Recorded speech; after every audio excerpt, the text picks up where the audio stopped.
Hello students, class 10 exercise चल रही थी अपनी 6.3। इसका क्वेश्चन नंबर 6 आपके बोर्ड पे होगा। देखिए जरा क्वेश्चन नंबर 6। देखो, एक त्रिभुज है, कौन सा? A B C. यहाँ पे क्या है? डी और ई, कुछ ऐसा ही है बेटा। अब देखिए ए बी सी और अब देखो इसको उसने हमसे क्या बोला? दिया है ए बी ई, बी और ई को ज्वाइन कर लो और डी और सी को ज्वाइन। हम लिखेंगे दिया है, हमें दिया क्या है? त्रिभुज कौन कौन से? A B E. सर्वांग समय बेटा किसके? त्रिभुज ए सी डी के। इसी के सर्वांग समय हमें सिद्ध करना है। क्या सिद्ध करना है? त्रिभुज कौन सा? A D E. कौन सा? ए डी ई समरूप है किसके? ए बी सी के। इसी के समरूप पे हमको बताना है ताऊ। हम जानते हैं कि, आप क्या जानते हो बेटा? आप जानते हो कि त्रिभुज ए बी ई सर्वांग समय किसके बेटा? ए सी डी। जब सर्वांग समय तो इस त्रिभुज का ए बी इस त्रिभुज की ए सी के कैसा आएगा? बराबर आएगा। और इस त्रिभुज का ए बी हो गया और इसका कौन सा हो गया? अब इस त्रिभुज का अगर हम बात करते हैं तो ए बी बराबर ए सी और दूसरी भुजा कौन सी है हमारी? A D. ए डी बराबर किसके? ए ई के। कौन कौन से त्रिभुज दिए हमने? ए ई। इस त्रिभुज का ए ई बराबर है किसके? इस त्रिभुज के ए डी के। त्रिभुज सर्वांग समय तो लिखेंगे संगत भुजाएं बराबर होंगी। लिखेंगे क्या? लिखेंगे बेटा संगत भुजाएं बराबर है। Corresponding side are equal. जब करस्पॉन्डिंग साइड इक्वल हो गए लिखेंगे तब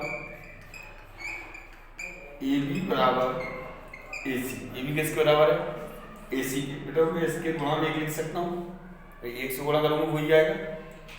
तो क्या आ जाएगा? ए बी बटे ए सी बराबर एक। समीकरण नंबर एक हो गई। तथा अगर हम बात करते हैं ए ई बटे ए डी तो हम लिख लेते हैं ए ई बराबर ए डी। ये लिख लिया बेटा हमने। मैं इसके गुणा में भी एक लिख सकता हूँ, इसको ऐसे लिखते हैं अपन ए डी बटे ए ई बराबर कितना आ जाएगा? एक। ये कितना हो गया? समीकरण नंबर 2। बता लिखेंगे समीकरण 1 व 2 से। किससे? समीकरण 1 और 2 से। समीकरण 1 और 2 से करेंगे। दोनों के RHS कैसे हैं? एक जैसे हैं तो LHS भी कैसे हो जाएंगे? एक जैसे। तो LHS में क्या आएगा? ए बी बटे ए सी किसके है? ए डी बटे ए ई के। कोई दिक्कत हो बता दो बेटा मुझे, कोई दिक्कत है क्या?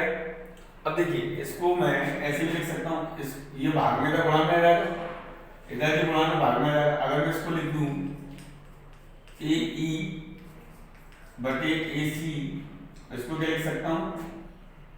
ए डी बटे ए बी। लिख दिया हमने ऐसे। तब यहां मेरी बात आंसर फिर से लिखेंगे हम इसको ए ई बटे ए सी और ए डी बटे ए बी और कोण ए। कोण ए दोनों में है तो त्रिभुज कौन कौन से? ए डी ई समरूप है किसके? त्रिभुज ए बी सी के। यहाँ पर हम लिख सकते हैं संगत भुजाएं अनुपातिक हैं। संगत भुजाएं कैसी हैं? अनुपातिक हैं। Corresponding side ratio are equal. और संगत कोण कैसे हैं? बराबर है। संगत कोण कैसे हैं? Corresponding angle are equal. तो ये त्रिभुज कैसे हो गए? तब हम क्या लिखेंगे? त्रिभुज ए डी ई समरूप हो गया किसके? ए बी सी के। और ये हमको क्या करना था बेटा? सिद्ध करना था। ये हमारा क्या हो गया? सिद्ध हो गया। कोई दिक्कत है बेटा किसी को? अगर किसी को कोई दिक्कत हो तो व्हाट्सएप को मुझे कॉल और मैसेज भी कर सकते हैं। ओके बेटा, बेस्ट ऑफ लक।